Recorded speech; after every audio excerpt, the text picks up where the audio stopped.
Hoje a gente vai ter participação especial da Olivia, que tá de férias em casa. E como ela tá de férias essa semana, de vez em quando a gente vai ter um oizinho da Pitoca ali atrás. Tá querendo saber quem é que tá aqui conversando comigo.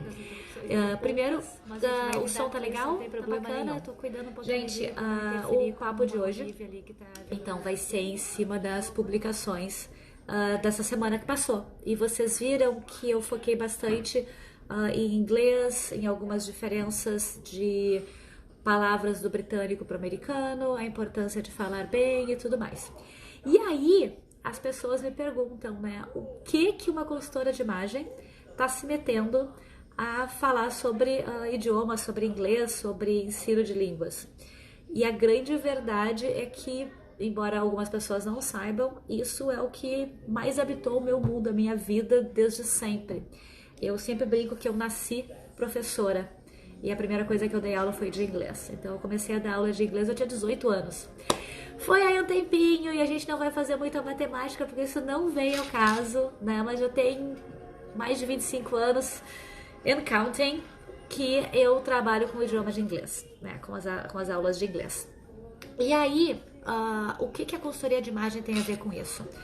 Tem a ver que quando a gente fala um idioma, a gente acaba abrindo portas e a gente acaba comunicando de outra maneira. Nós temos mais uma ferramenta para comunicar. Tá? Então, as pessoas que dominam um idioma a mais do que o seu, elas acabam tendo mais possibilidades. E é fato que a partir do momento que tu te sente confiante naquele idioma, a tua autoestima melhora e também as suas possibilidades se ampliam. Né? Então, quando eu, como consultora de imagem, trabalho com as aulas de inglês, e aí tem a Michelle que está entrando na live agora, que pode depois contar pra gente como é que é, a gente acaba se preocupando com muito mais do que simplesmente ensinar as estruturas e vocabulário e tudo mais. Porque a minha preocupação maior é realmente com a imagem daquela pessoa que vai conversar naquele idioma, né? Como é que ela vai conseguir passar as informações que ela deseja, como é que ela vai comunicar a sua essência, a sua verdade, os seus objetivos.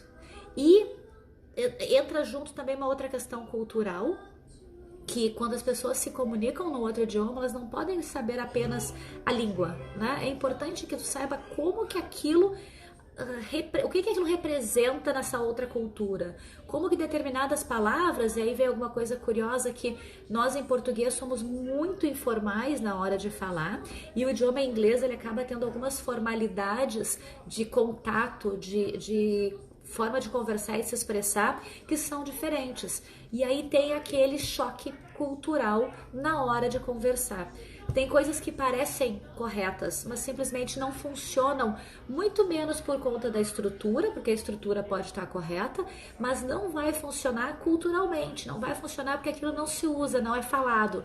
Então, uma coisa assim, já né, falando um pouquinho de conteúdo, a gente tem o hábito de, quando estamos em sala de aula, chamar professor, professor, professora. Em inglês isso repete, a gente vai dizer teacher, né? Professor. Não existe isso em inglês. Ninguém chama uma pessoa pela sua profissão.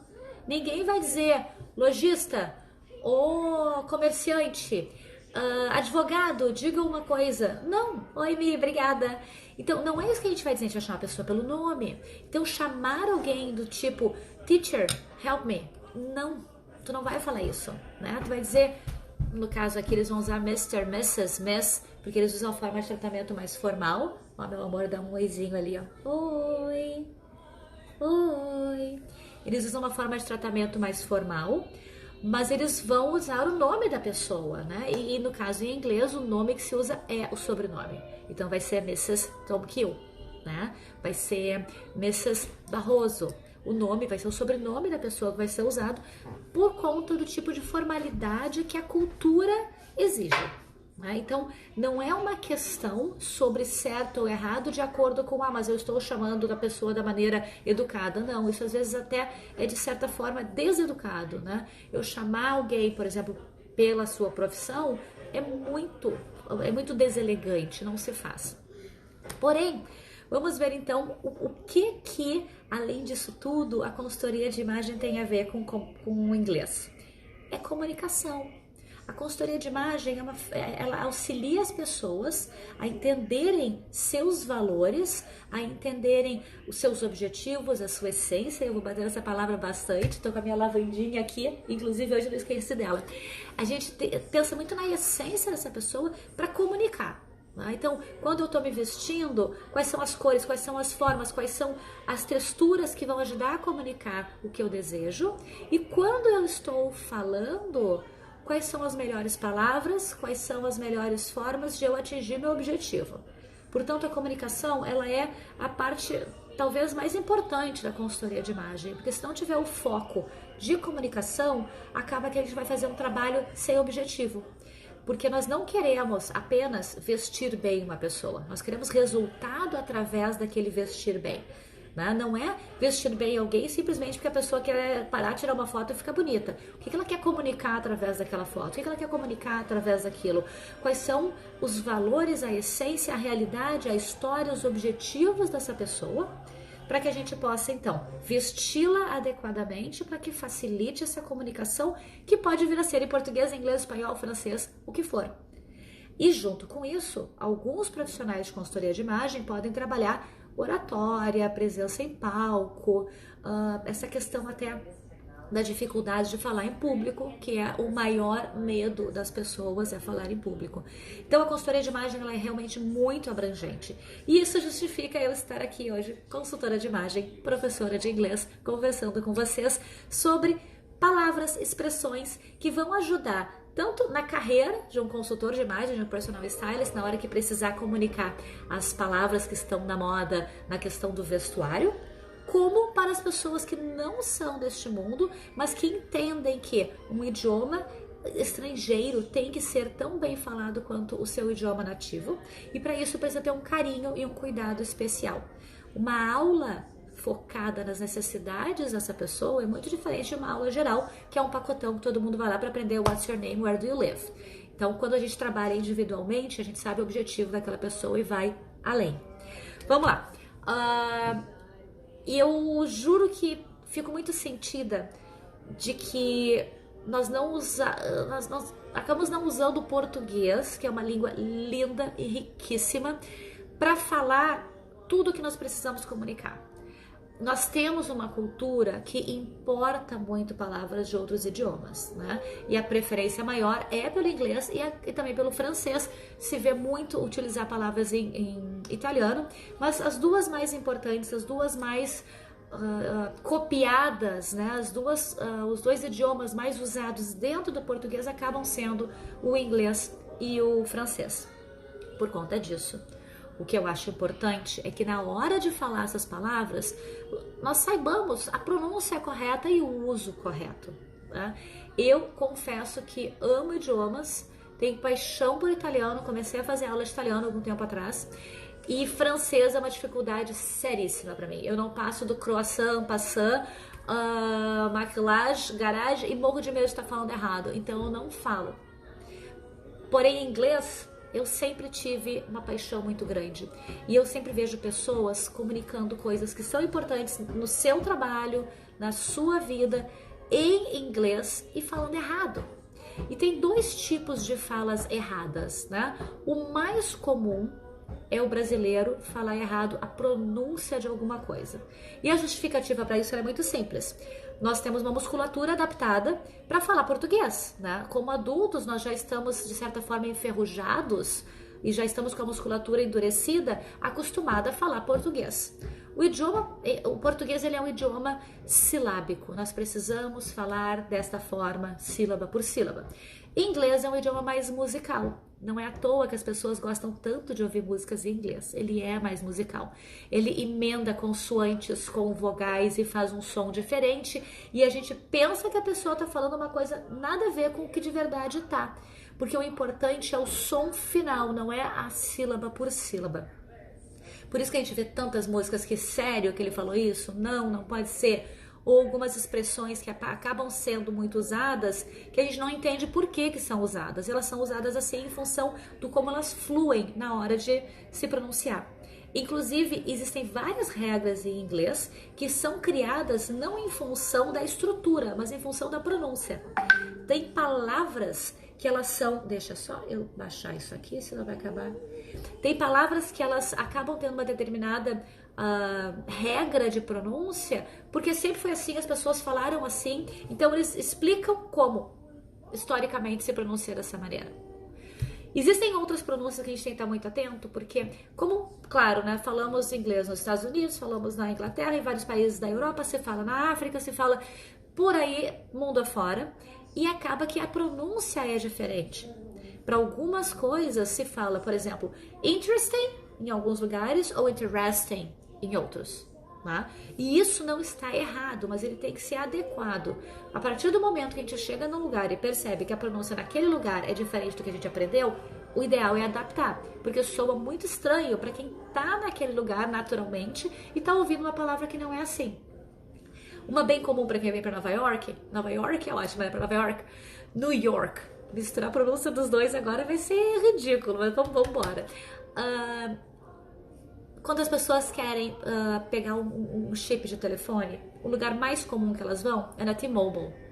T-Mobile é uma representante de telefonia e todo mundo fala T-Mobile. Qual é o erro? Não tem erro nenhum, mas a marca é T-Mobile. A marca faz propagandas e se vende como T-Mobile. Então, quando alguém chega falando T-Mobile, é estranho. E a primeira resposta vai ser I don't know. Vai ser não conheço. Porque não é o como as pessoas estão acostumadas a falar aqui em Nova York. Então, é importante que a gente adapte o que nós sabemos para o lugar que nós estamos visitando. Se vocês forem para a Inglaterra, vocês vão perceber que as pronúncias são muito mais abertas. Eles abrem mais a boca para falar. E isso é cultural. Então, quando a gente vai falar com eles, a gente não vai precisar falar assim. Mas é importante estar atento para ouvir e entender. Porque eles podem ter dificuldade de entender o que nós estamos falando, caso a influência do inglês de vocês seja, como é a minha, americana. Por isso que eu coloquei até algumas palavrinhas ali que são diferentes, né? No inglês britânico e no inglês americano. Mas então aqui, ó, quando a gente vai no Brasil, que vocês vão, será eu, no Morumbi, tem pessoas que vão dizer, tô indo no Morumbi, tô indo no Iguatemi, e a gente entende que está indo ao shopping center. Então eu dizer, estou indo ao compras, não funciona. Eu teria que dizer, estou indo às compras, estou indo fazer compras ou estou indo ao shopping center. Aí tem uma nova expressão que entrou, que eu acho que funciona mais legal, que é o mall. Eu vou ao mall. Porque daí sim, shopping mall, shopping center. O mall e o center estão na mesma posição. Eles são o substantivo. Enquanto que o shopping, na verdade, é o adjetivo, né? Ele tá qualificando o tipo de lugar que a gente vai. Então, se eu tiver que escolher, eu vou dizer, eu estou indo ao mall, e diria, eu estou indo ao center, que não vamos usar. Mas mall, beleza, continuem dizendo, vou ao mall. Agora, vou ao shopping, é neologismo, é outra questão, já passou a ser compreendido, mas não seria a palavra correta de nós usarmos. Assim como outdoor. Todo mundo, olha, tá dirigindo e tal, e passou por um outdoor. Outdoor quer dizer na rua. Então, não seria a palavra adequada. Porém, é um neologismo, já se usa em português. Enquanto que em inglês, na verdade, se vocês disserem, olha aquele outdoor ali, as pessoas vão, tipo, eu tô na rua, né? É óbvio que é o outdoor. O que tá acontecendo? Seria billboard. Aquele painel, né, de informações é o billboard e não outdoor. Agora, um billboard está outdoor, porque ele está na rua. Então, essas coisinhas é importante que a gente esteja sempre atento para realmente aprender e falar as coisas corretamente. Na questão do vestir, eu vou entrar um pouquinhozinho agora no mundo, então, da consultoria de imagem, que é algo que eu vejo muito comum, as pessoas se apresentando da maneira errada, né? Então, algumas pessoas vão dizer, eu sou uma personal styling. Não. Personal styling é atividade. A atividade é personal styling, com ing, porque é o substantivo. Porém, a pessoa é um personal stylist. E sim, tem pessoas que erram isso. Personal stylist é a pessoa. Personal styling é a profissão, é a atividade. Na consultoria de imagem, viu só a Michelle? E tem várias outras, não para no billboard mesmo. Quando a gente fala do consultor de imagem, né? Image consultant é a pessoa, é um image consultant. Qual é a profissão? Qual é a carreira? Qual é o trabalho? Image consulting. É possível, algumas pessoas usam image consultancy, que também funciona. Image consulting e image consultancy. Porém, image consulting está para personal styling, enquanto image consultant está para personal stylist. E personal organizer. Personal organizer é a pessoa. Personal organizing é a atividade. Então, o ing, ele vai sempre transformar aquele verbo em um substantivo. Portanto, quando a gente tem o ing, fiquem atentos, é um substantivo. Então, se vocês estão se apresentando, por exemplo, como organizadores de lar, de documentos e consultores de imagem. Então, é image consultant e personal organizer. Se vocês estão apresentando a carreira, image consulting e personal organizing or personal styling, ok? E desculpa, a gente precisa se mexer a boca e fazer caretas para falar bem. Então, não tenham vergonha. Na hora da gente falar inglês, a gente vai precisar fazer movimentos diferentes do que a gente faz em português. E isso não é vergonha, não. É saber falar. É bacana. Pratiquem. Em casa, se olhando no espelho, vocês vão ver que é falando assim como a gente brinca que os americanos falam português, a gente vai falar muito melhor. Acho que o meu fone acabou a bateria aqui, mas acho que vocês estão me ouvindo ainda, né? Só me confirmem que tá bem o som para eu continuar a falar, que a gente tá já no finalzinho aqui. E por último, vamos aqui ter companhia, então, acho que a Olivia vai ajudar. Olivia, como é que a gente diz style? Hein? Hairstyle. Style, styling, styling, makeup. Então tá. Agora, então, algumas palavras que eu prometi que eu ia explicar um pouquinhozinho sobre casacos, né? Tem uma diferença bacana entre jacket e coat. Jacket vai ser, via de regra, todo aquele casaco, né, que ele vai até a cintura ou até o quadril. Então, ele não é muito longo. Oi, Adri, tudo bem? Ele vai ficar até a cintura. Mãe, quem que é Patsy. Oh, Pat Stylist, hey.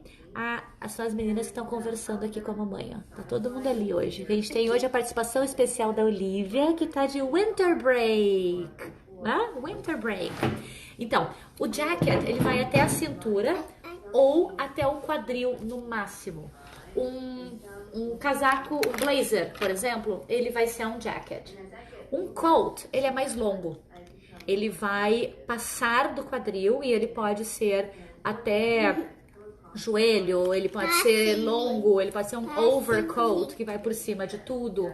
Ele pode ser um casaquinho mais leve, mas ele vai abaixo do quadril, tá?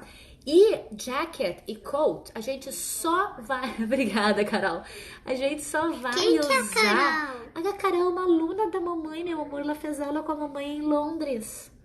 Tu era bem bebezinha quando a Carol te conheceu. Tu era bem bebezinha. Tu tinha 5 ou 6 meses quando ela te conheceu. Aí, vocês vão usar na rua, jacket e coat. A gente não vai usar dentro de casa um jacket e um coat, ok? Aí nós temos também o sweatshirt e hoodie. Sweatshirt costuma ser aquela malhazinha de moletom. No sul a gente chama só de moletom, né? Eu sei que tem pessoas que chamam de trainer. Acho que, de repente, sei lá, eu acho que do Paraná pra cima pode chamar de trainer. E que, na verdade, não é um trainer. Então, assim, o hoodie, ele vai ter capuz. O hoodie, ele é normalmente fechadinho na frente com capuz. E o sweatshirt, a gente costuma vestir pela cabeça, ele não vai ter fecha, ele não vai ter botão. Então, essa é a diferença de sweatshirt e hoodie. E ainda temos aqui jacket, hoodie... não, beleza. Jacket e coat, o que a gente vai fazer ainda é qualificar o tipo de jacket e de coat, né? Eu posso ter um leather jacket, eu posso ter um suit jacket, eu posso ter um fur coat, um woolen coat, eu posso ter um pea coat. Então, assim, tem várias diferenças, meu amor. Agora eu preciso que tu fique quietinha só um pouquinho. Tem várias diferenças de tipo de casacos e jaquetas. E nesse caso, a qualificação da jaqueta vem antes de jacket, vem antes de coat. Ok? Bom, acho que a atenção aqui... Tá, agora a mamãe tá terminando. Olha pra cá, ó. Como é que é o nome do que você tá vestindo aqui hoje? Vestido. E como é que eu digo vestido em inglês? Dress. Dress, muito bem. A nossa bilíngue aqui, gente, que ela me corrige de pronúncia. Como é que é o nome da tua colega? Valentina? Como é que é o nome dela? Valentina. Ah, tá. E é a Maria, que é tua colega? Maria. Ah, viram só? Então, pronúncia é uma coisa muito importante. Quando a gente fala uma pronúncia diferente do que é de verdade naquele lugar, as pessoas não estão, às vezes, se fazendo de bobas e dizendo, ai, o que é isso? E não vão dar atenção. Elas não estão acostumadas àquele som e acaba que elas realmente não entendem, porque elas não estão... Espera um pouquinho. Elas não estão preparadas para ouvir aquilo que a gente falou. Então, gente, é muito importante aprender a pronúncia certinha. Tá, desce um pouquinho, eu já te dou. Galerinha, era isso aí. Com o Winter Break as coisas têm que ser um pouquinho adaptadas. Então hoje a gente teve a participação especial da Olivia, ensinando um pouquinhozinho de pronúncia para vocês. Quando vocês tiverem qualquer dúvida, manda aí uma direct message, manda um inbox, manda um e-mail e a gente conversa um pouco mais sobre isso. E beijo, beijo pra todo mundo. Saudade de que eu tô aí pra ver algum tempo. Até semana que vem, 12h30, com outro assunto que vai ser surpresa. Tchau, tchau. Falou. Dá tchau. Bye, bye. Say bye, bye. Bye.